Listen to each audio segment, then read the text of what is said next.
अन्न के देवता किसानों का मुकद्दर किसान खुद के खून पसीने से लिखता है, लेकिन कुछ घोटालेबाज व्यापारियों और भ्रष्टाचारी अधिकारी किसानों के हक को छीन लेते हैं। हद तो तब हो जाती है जब ये भ्रष्टाचारी नकाब पहनकर अपने आप को सफेद पोश बनाकर दुनिया के सामने आ जाते हैं। लेकिन हमने भी इन भ्रष्टाचारियों के खिलाफ कमर कसकर रखी है कि इनकी असलियत सबके सामने लेकर जरूर आएंगे, और आज इसी मुहिम को एक सफलता मिली है जब प्रदेश के कृषि मंत्री हैदर सिंह कंसाना ने भी बड़े मंच से इन भ्रष्टाचारियों के खिलाफ हुंकार भरी है के बीज में मिलावट होने के कारण हमारे किसान की फसल अच्छी नहीं हो पा रही। हमारे बीज को जो अच्छा बीज करके देते हैं, हमारे बीज को कई लोग तो मार्केट से खरीदा, चल्ले में छाना और बीज पैक किया और बीज दे दिया। ऐसे लोगों ने अगर इस प्रकार की गड़बड़ की तो उनके खिलाफ सख्त से सख्त कार्रवाई की। मध्य प्रदेश के कृषि मंत्री भी किसान के बेटे हैं। वो भी किसानों की जरूरत को समझते हैं।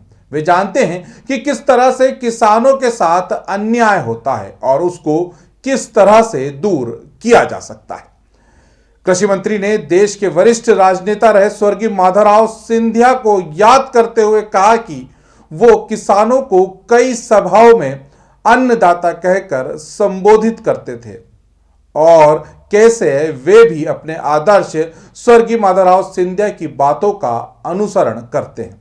साथ ही उन्होंने यह भी कहा कि किसानों को सही बीज मिले, ये हमारी जिम्मेदारी है। मैं एक किसान का बेटा हूं, मुझे मालूम है कि हमारे किसान की क्या क्या आवश्यकताएं होती हैं।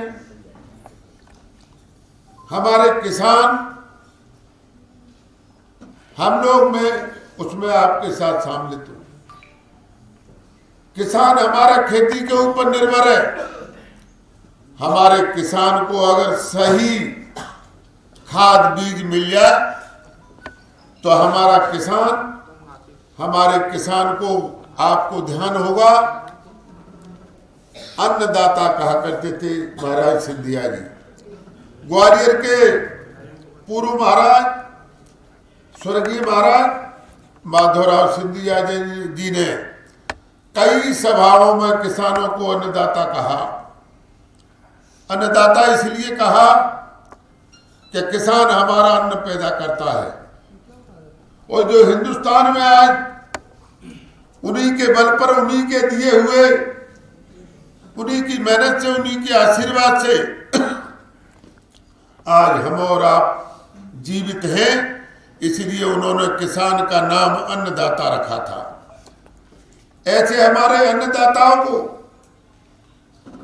सही बीज मिलना, यह हमारी आपकी जिम्मेवारी है। कृषि मंत्री के इस हुंकार के बाद तो भ्रष्टाचारियों को समझ में आ जाना चाहिए कि अब उनके चेहरे पर से कभी भी ईमानदारी का नकाब हट सकता है। वहीं जांच के नाम से किस तरह से घोटाले को दबाने की कोशिश की जा रही है, आज हम आपके सामने खोल कर रख देंगे। हमने आपको पहले ही बताया था कि किस तरह से इस घोटाले में जांच के लिए सबसे पहले बीज प्रमाणीकरण अधिकारी भोपाल के पद पर पदस्थ प्रदीप कुमार मिश्रा को जांच अधिकारी बनाया गया था।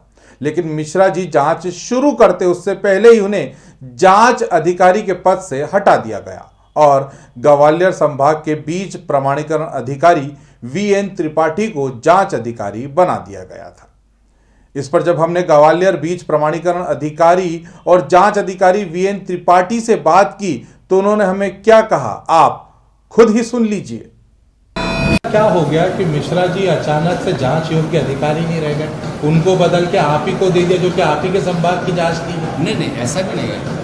ऐसे भी इसमें कोई जांच आप कर सकते हैं। नहीं तो संभागीय अधिकारी आपके क्षेत्र की जांच की आपको तो नहीं करना था ना? नहीं, ऐसा भी नहीं है। ऐसा भी नहीं है। कोई ऐसी वो जांच नहीं थी, अर्थ अपराध की ऐसी कोई जांच नहीं थी कि जिसमें ये किया जाए कि पैरिटी अपनी जाए कि ये अधिकारी इनको नहीं देना, उनको देना।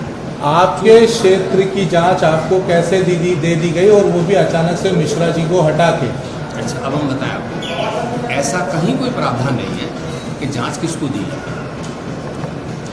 जांच का कोई प्रावधान नहीं है। जो जांच में सिस्टम आएगा, जो आप बताओगे 2 और 2 4 होंगे तो 2 ही 2 4 हम बताएंगे।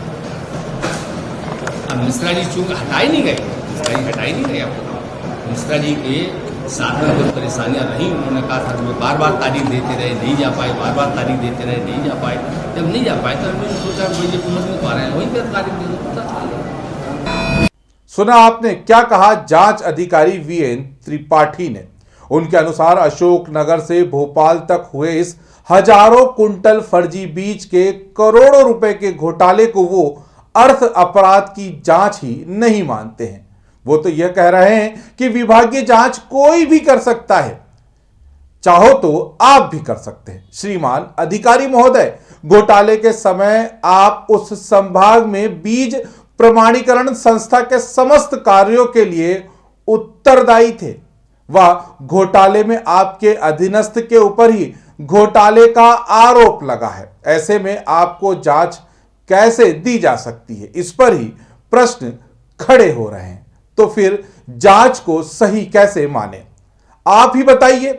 इसी बात को लेकर हमने मध्य प्रदेश बीज प्रमाणीकरण संस्था के प्रबंध संचालक के.एस. टेकाम से जब पूछा तो उन्होंने तो एक कदम आगे बढ़कर ही जवाब दे डाला। घोटाला अशोकनगर में हुआ, ग्वालियर के अंदर में, तो वहीं के अधिकारी को जांच अधिकारी क्यों बनाया? क्योंकि जो उस समय पदस्थ था तो क्या आपकी मर्जी से बनाए? वाह यार, अच्छी हो। नहीं सही है। अरे नहीं रहने दो आप। अरे नहीं, आपकी मर्जी से काम करें क्या? नहीं तो आप क्या चाहते हो? आपकी मर्जी से काम करें। नहीं। देखा आपने, जब सीधे सवाल का कोई जवाब नहीं होता है तो क्या जवाब मिलता है। किस तरह से कह दिया कि क्या आपकी मर्जी से जांच अधिकारी बनाए।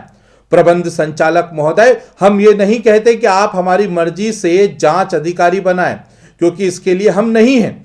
लेकिन हम तो आपसे इतना कहना चाह रहे हैं कि आप संबंधित घोटाले में किसी निष्पक्ष अधिकारी को ही जांच अधिकारी बना देते, जिसकी जांच पर कोई प्रश्न नहीं उठा पाता और किसानों को न्याय मिल जाता। वहीं जहां तक हमारी बात है तो हमारा काम सिर्फ सच्चाई को लोगों तक पहुंचाना है और किसान के लिए सवाल पूछना ही हमारा काम है। घोटाले और भ्रष्टाचार की पटकथा को लिखने वाले आज चैन से अपने घरों में आराम कर रहे हैं और मेहनत कर अपने खून पसीने से खेत जोतने वाले किसान आज भी 2 वक्त की रोटी के लिए संघर्ष कर रहे हैं कि एक दिन ऐसा जरूर आएगा जब उनकी मेहनत का पूरा फल उनको ईमानदारी से मिलेगा।